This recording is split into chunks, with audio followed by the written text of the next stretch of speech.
How is chronic inflammation related to cancer, and how can we prevent or stop or reverse cancer? There is some evidence that chronic inflammation may create a microenvironment which is conducive to the development of certain types of cancer.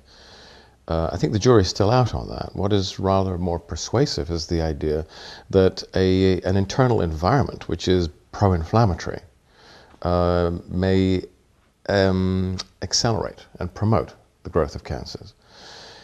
It's quite complicated because in today's diet and lifestyle you have an internal environment that is not only pro-inflammatory, but it is also problematic in other ways. So for example, it is likely, because of our sedentary lifestyles and diets with a very high glycemic load, we see many people who have metabolic syndrome or frank type 2 diabetes.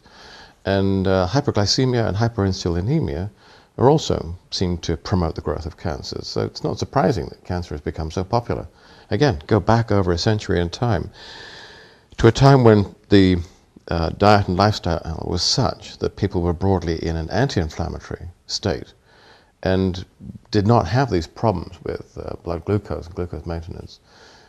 In that population, cancer is known and recognized, but it's occurring at less than 10% of the levels that we see today.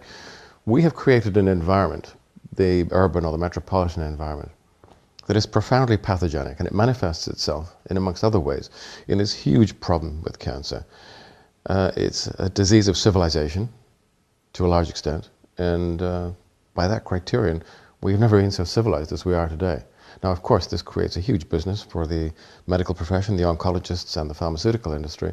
But what does the pharmaceutical industry and what do the oncologists do with cancer? Well, they torture and kill a lot of their patients. The tools that we're using are extremely toxic. And yeah, I think it's fair to say we kill a lot of our patients. There are some very interesting developments now. For example, the development of immunochemotherapy, which I have some involvement with through Biothera. And some of the most recent developments in photodynamic therapy, which I believe will be a major step forward.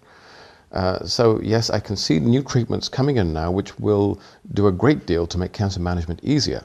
But let us be more profound in our thinking. Let us create lifestyles which reduce the incidence of cancer in the first place.